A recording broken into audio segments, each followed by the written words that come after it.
Welcome to best kitchen சமையல். இன்றைக்கி நம்ம மட்டன் சுக்கா செய்ய போகிறோம். எப்படி நம்ம டேஸ்ட்டாக சாஃப்டாக மணமாக செய்யலான்னு சொல்லி பார்க்கலாம். இன்றைக்கி சுக்கா செய்கிறதுக்கு 1/2 கிலோ மட்டன் எடுத்துக்கிறோம். இதை நல்லா குக்கரில் ஒரு 5 விசில் விட்டு நல்லா அவிச்சு எடுத்துக்கலாம். எப்படி செய்யலான்னு சொல்லி பார்க்கலாம். ஃபஸ்ட்டு இதுக்கு தேவையான மசாலா நம்ம அரைச்சி வச்சுக்கலாம். ஒரு பேன் எடுத்துக்கோங்க. அதில் 1 டேபிள் ஸ்பூன் சீரகம், 1 டேபிள் ஸ்பூன் சோம்பு, 1 டேபிள் ஸ்பூன் மிளகு, 3 காஞ்ச மிளகாய் எடுத்துக்கோங்க, 1 டேபிள் ஸ்பூன் தனியா.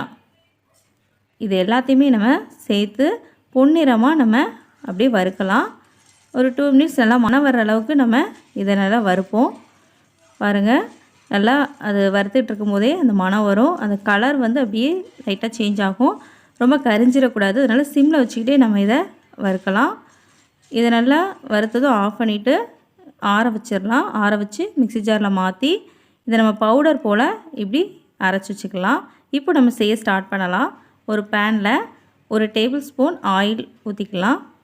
எண்ணெய் நல்லா சூடாகிற வரைக்கும் வெயிட் பண்ணுவோம். இதுக்கு தேவையான பொருட்கள் எல்லாமே டிஸ்கிரிப்ஷனில் கொடுத்துருக்குறேன். நீங்கள் ஃபஸ்ட்டு எல்லாம் எடுத்து வச்சுக்கோங்க.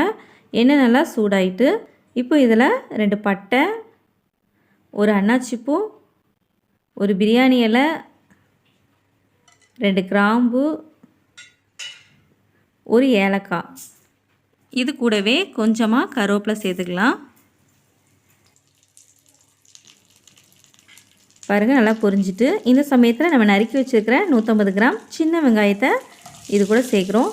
சின்ன வெங்காயம் சேர்க்குறதுனால நம்மளுக்கு ரொம்ப டேஸ்ட்டாகவும் நல்லா மணமாகவும் இருக்கும். அதனால தான் சின்ன வெங்காயம் சேர்த்துருக்குறோம். இதை நல்லா வதக்கணும். ஒரு 2 மினிட்ஸ் இந்த வெங்காயம் நல்லா வதங்குற அளவுக்கு வதக்கலாம். பாருங்கள், நல்லா மசிகிற அளவுக்கு இதை பொறுமையாக நம்ம வதக்குவோம். இந்த மாதிரி வதங்கி வர்ற சமயத்தில் நம்ம நறுக்கி வச்சுருக்கிற 2 தக்காளியை இது கூட நம்ம ஆட் பண்ணிக்கலாம். தக்காளியும் சேர்த்து நல்லா தக்காளி வந்து மசிகிற அளவுக்கு நம்ம வதக்குவோம்.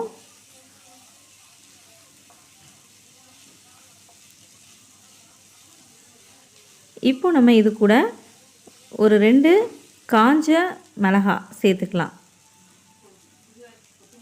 உங்களுக்கு காரத்துக்கு ஏற்ப நீங்கள் கூட வேணாலும் ஆட் பண்ணிக்கலாம். இப்போ நம்ம 2 டேபிள் ஸ்பூன் இஞ்சி பூண்டு சேர்க்குறோம். இன்றைக்கி நம்ம மட்டன் சுக்கா செய்கிறதுக்கு மட்டன் வந்து 1/2 கிலோ எடுத்துருக்குறோம். அதை ஃபஸ்ட்டே நம்ம வந்து நல்லா அவிச்சு எடுத்து வச்சுருக்குறோம். பாருங்கள், இந்த இஞ்சி பூண்டு போட்டு நல்லா வதக்கியாச்சு. இந்த சமயத்தில் நம்ம அவிச்சு வச்சுருக்கிற அந்த மட்டனை வந்து இது கூட ஆட் பண்ணிக்கலாம். நம்ம மட்டனை அவிக்கும் போது கொஞ்சமாக தண்ணி ஊற்றி அவிக்கலாம். ரொம்ப அளவுக்கு மீறி அதிகமாக தண்ணி ஊற்றி அது வந்து வேஸ்ட் ஆகிடும். அதனால் நம்ம கரெக்டான அளவு தண்ணி வச்சு நம்ம மட்டனை அவிச்சிக்கலாம். பாருங்கள், இப்போ இதில் தண்ணியோடு நம்ம அந்த மட்டனையும் சேர்த்துக்கிடுறோம். இந்த தண்ணியை நம்ம வேஸ்ட் பண்ணக்கூடாது. அதை சேர்த்து நம்ம ஆட் பண்ணியிருக்கோம். இதை நல்லா ஒரு டைம் கிண்டி விடலாம். கிண்டி விட்டு ஒரு 2 மினிட்ஸ் நல்லா நம்ம கொதிக்க விடுவோம். இப்போ நம்ம அரைச்சி வச்சுருக்கிற மசாலாவை இது கூட நம்ம ஆட் பண்ணலாம். இன்றைக்கி 1/2 கிலோ மட்டனுக்கு நம்ம தேவையான அளவு தான் மசாலா அரைச்சி வச்சுருக்குறோம். அதை அப்படியே நம்ம இதில் சேர்த்துக்கலாம்.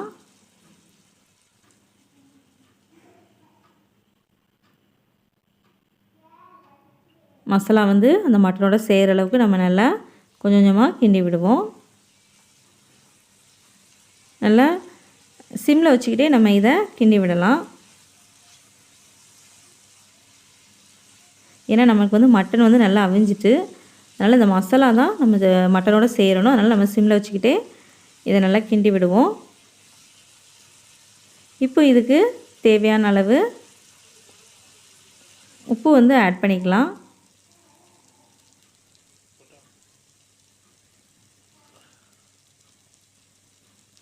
உப்பு நல்லா மட்டனோட அந்த மசாலாவோட சேர்கிற அளவுக்கு ஒரு டைம் நல்லா அதை கிண்டி விடுவோம். பாருங்கள், நல்லா நம்மளுக்கு சுக்கா நல்லா ரெடி ஆகிட்டு இதில் இப்போது மல்லி இலையை லைட்டாக மேலே தூவி விடலாம். இப்போ நமக்கு மணமான டேஸ்டான சாஃப்டான மட்டன் சுக்கா ரெடி ஆகிட்டு நீங்களும் இதே போல் செஞ்சு பாருங்கள். ரொம்ப டேஸ்ட்டாக இருக்கும், ரொம்ப மணமாக இருக்கும், ரொம்ப சாஃப்டாகவும் இருக்கும். நீங்களும் ட்ரை பண்ணி பாருங்கள். தேங்க்யூ. இந்த சேனலுக்கு மறக்காமல் சப்ஸ்கிரைப் பண்ணுங்கள், லைக் பண்ணுங்கள், கமெண்ட் பண்ணுங்கள். தேங்க்யூ.